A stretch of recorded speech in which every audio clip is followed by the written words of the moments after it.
महेंद्र सिंह लोधी जी। 10 second sir. Sir अभी आपने जो भोपाल में जाकर और मुख्यमंत्री आवास का घेराव किया और विधानसभा का भी घेराव किया, आपकी क्या क्या मांगे थी और उन मांगों को, कितनी मांगों को पूरा कर दिया गया है और कितनी मांगे अभी शेष बाकी हैं जिसके लिए आपको आगे संघर्ष करना है? देखिए, हमारी सर्वप्रथम मांग थी कि नीट में आरक्षण होना चाहिए, जो कि 27% आरक्षण 2 दिन बाद ही दे दिया गया।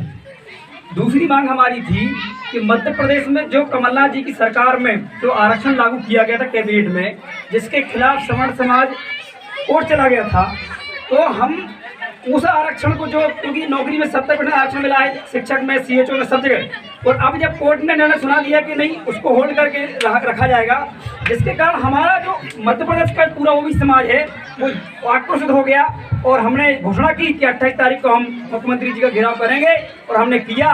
और अभी जो मीडिया में चल रहा है, तमाम प्रकार की बातें कर रहे हैं, तो नेता लोग बोल रहे हैं कि हम पक्ष में हैं, तो पक्ष में ऐसे नहीं होना है। हमको हमारी 9वीं अनुसूची में 52% आरक्षण को डाल के सरकार को हमारा आरक्षण देना पड़ेगा। इसलिए हमारी एक मांग ये थी कि 70% आरक्षण तुरंत लागू किया जाए।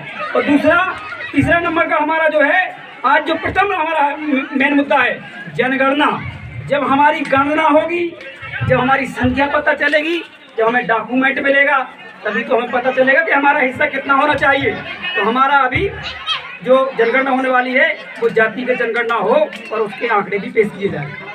अगला प्रश्न सर आपसे कि क्षेत्र भी आपका है और बहुसंख्यक भी आपके हैं, सरपंच भी आपके बनते हैं, विधायक भी आपके बनते हैं, सांसद भी आपके बनते हैं, इसके बावजूद भी वो विधानसभा में और लोकसभा में जाकर जो है आप लोगों की बातें नहीं करते, ना ओबीसी की बात करते, ना SC की बात करते, ना ST की बात कर सकते हैं। ऐसे विधायक और सांसदों को, जिसके लिए तमाम क्षेत्रवासी हैं उनको रोड पे उतरना पड़ता है, मुख्यमंत्री का घेराव करना पड़ता है, ये ऐसा कब तक चलेगा?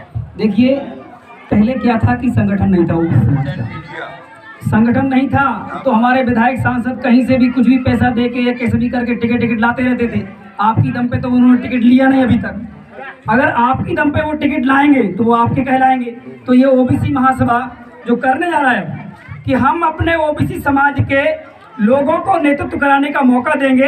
हम राजनीतिक नहीं है, लेकिन हम सपोर्ट करेंगे, जो हमारी बात करेगा उसका हम सपोर्ट करेंगे। तो आपने कहा है, आपने सुना करो, आपने कहा कि आपके अभी नेता हैं, तो वो नेता तो बीजेपी कांग्रेस के गुलाम है ना, वो हमारे थोड़ी है, हमारे नेता भी नहीं है। अब हमारे नेता आएंगे तो हम उनसे अपना काम करवाएंगे। उनको बीजेपी और कांग्रेस ने ही जन्म दिया है। हाँ, वो एक ही बात है जी। एक प्रश्न और, जैसे आप लोग ओबीसी महासभा जो है, जैसे मेरी ललित कुमारी से भी बात होती है और आपके संगठनों से भी बात होती है, उन सभी के दौरान ये बोला जाता है कि भारतीय संविधान है, लोकतंत्र है। क्या ये लोकतंत्र चल रहा है? अभी देखो सत्ता पे बीजेपी है, कभी कांग्रेस है, तो लोकतंत्र कैसे आएगा? ये तो राजतंत्र चल रहा है। इस पर आपका क्या कहना है? देखिए, लोकतंत्र तो अभी है, पर लोकतंत्र को चलाने वाले, मनुस्मृति को चलाने वाले व्यक्ति बैठे हैं, ठीक है। तो हम अब लोकतंत्र को स्थापित कब होगा? जब हमें आरक्षण मिलेगा, जब हमारे लोग विधानसभा में, लोकसभा में, राज्यसभा में, वहाँ पे हमारे लोग इस विचारधारा को लेकर वहाँ बैठेंगे, तब वो होगा। अभी तो लोकतंत्र तो है, लेकिन मनुस्मृति को मानने वाले व्यक्ति इस लोकतंत्र को चला रहे हैं, इसलिए सही से लागू नहीं हो रहे।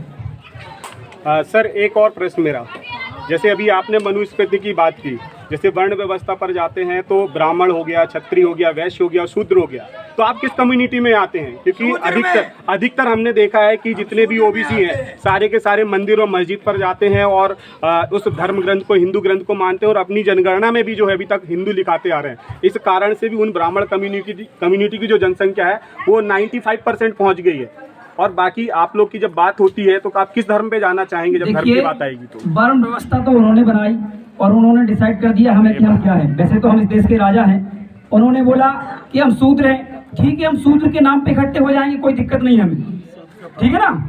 मतलब कहने का मेरा ये है, उन्होंने बोला है, ये तो हम तो इस देश के राजा है ना, राजा बलि से लेके सम्राट अशोक से लेके कितना इतिहास आपको दिख रहा है, तो हमारा सारा इतिहास हमें राजा कहने का कहता है। उन्होंने वर्ण व्यवस्था उन्होंने इसलिए बनाई ताकि वो उच्च कैटेगरी में बने रहें, लेकिन ये वर्ण व्यवस्था अब चलने वाली नहीं है। ओबीसी महासभा आगे खत्म कर देंगे इसको, हम लोग संविधान के हिसाब से चलेगा।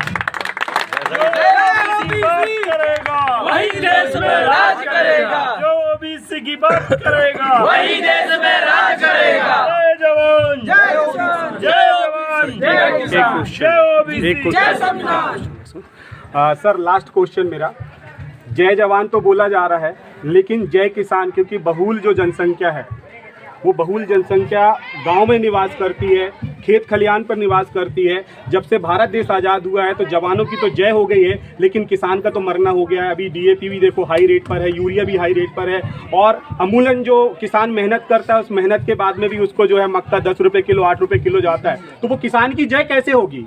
उस जय किसान करने के लिए आपके पास में क्या रणनीति है? देखिए, किसान की जय ऐसे होगी कि जब ये ओबीसी समाज इकट्ठा होगा, क्योंकि यही तो किसान समाज है क्या नहीं किसान अपन? तो ये किसान ही ओबीसी समाज है। इसका जब उद्धार होगा जब हम एक संगठन के रूप में एकता में आएंगे और अपनी संवैधानिक व्यवस्था को लागू कराएंगे। ये इनकी जो सरकार हिली हुई है, ये तमाम प्रकार के तरह तरह के कानून बना रहे हैं सिर्फ इसलिए कि उनको पता चल गया कि हमारी सत्ता ज़्यादा दिन यहाँ रुकने वाली नहीं है, इसलिए इस प्रकार के कानून बनाते हैं, चाहे किसान विरोधी हो चाहे ओबीसी विरोधी हो।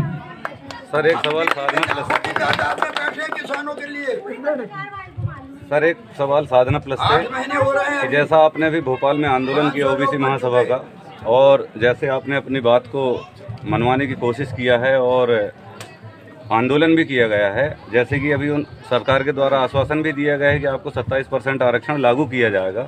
अगर ये लागू नहीं होता तो इस पे आगे आपकी रणनीति क्या होगी?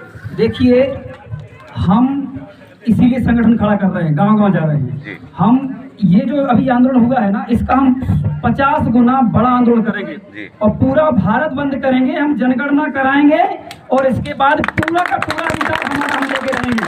हम ये ऐसे नहीं घूम रहे, हमारे भी पैसे लगते हैं, हमारे ही बच्चे हम छोड़ के आते हैं घर पे, लेकिन ये मिशन है हमारा कि संख्या के हिसाब से हिस्सेदारी ओबीसी एसटी समाज लेके रहेगा।